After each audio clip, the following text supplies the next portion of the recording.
और आज फोकस में रहेगा दिग्गजों में सबसे बड़ा शेयर वो है सन फार्मा। एक शब्द मैं आपके सामने पढ़ता हूं, OAI, और इसका मतलब है ऑफिशियल एक्शन इंडिकेटेड, यानी कि एक आधिकारिक रूप से एक एक्शन हो सकता है, एक कार्रवाई हो सकती है। ये किसने कहा है?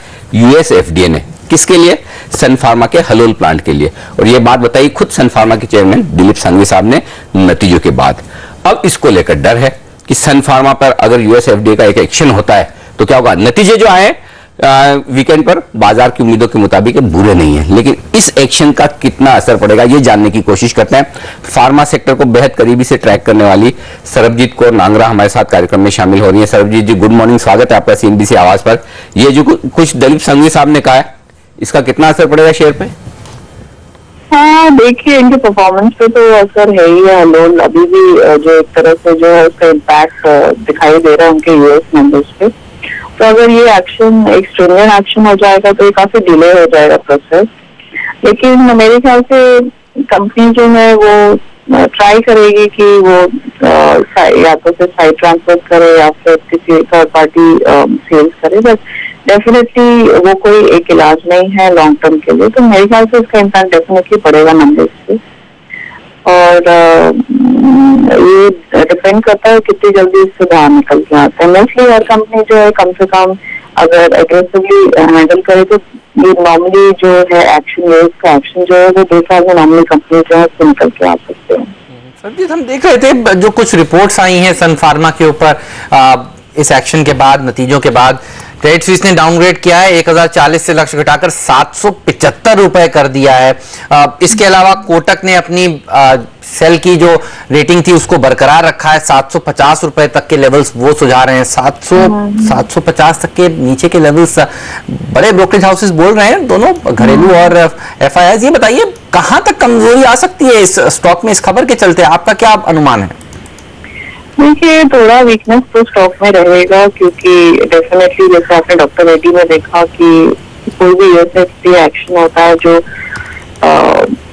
आता है उसके चलते एक मेजर रिएक्शन तो आता ही है। तो हमें लेकिन सन फार्मा का हलोल का एक known factor, it's not something unknown. Doctor Reddy में एक शार्प रिएक्शन देखा था बिकॉज उसकी 2 फैसिलिटीज के बारे में किसी को कुछ जानकारी नहीं थी, जबकि हलोल काफी पुराना एक इश्यू है। तो हमें नहीं लगता है कि मेरे ख्याल से स्टॉक ज्यादा 4-5% गिर सकता है, उससे ज्यादा नहीं गिरेगा सेंटिमेंट्स के हिसाब से। पर जहाँ तक रेटिंग की बात है, हम डाउनग्रेड नहीं कर रहे बिकॉज एक नॉन इश्यू है, और जब तक वो रेक्टिफाई नहीं होता है तो वो नंबर्स में आता नहीं है। और फार्मा में ऐसे इश्यूज जो है नॉर्मली आते रहते हैं, और अगर कमजोरी स्टॉक में आए तो हम उसको एक नॉर्मलाइज बेसिस पे प्रॉफिटेबिलिटी पे गेज करते हैं। तो अगर उस बेसिस पे देखें तो हमें अपसाइड ज्यादा तो नहीं है, बट स्टिल हमारे हिसाब से जो है स्टॉक का 950 तक का एक टर्म टारगेट है स्टॉक पे।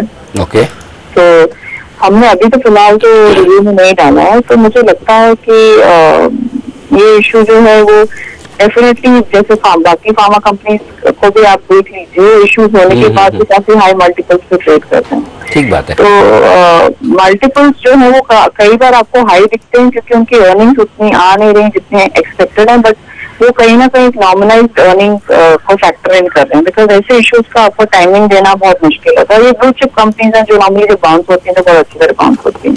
ठीक बात है। तो इनकी कैपेबिलिटी एक दिन में इतनी में गिर जाती है कि वो स्टॉक जो है एकदम ही कम वैल्यूएशन में मिल जाए। तो हमारे हिसाब से तो सेल तो नहीं बनता है, बट हाँ डिप्स होगी तो स्टॉक्स जो है एक्यूमुलेट किए जा सकते हैं। चलिए, गिरावट में करें खरीदारी, लेकिन वक्त लगेगा इन सारी समस्याओं से उबरने में। डॉक्टर रेड्डी शुक्रवार का बड़ा गिरावट वाला शेयर, और आज देखना होगा फार्मा शेयर का सबसे दिग्गज जो है सन फार्मा कितनी गिरावट है। शुक्रिया सरबजीत आपका हमारे लिए वक्त निकालने के लिए। लेकिन एक और फार्मा शेयर जो एक्शन में आज रह सकता है वो है औरोबिंदो फार्मा। उम्मीद के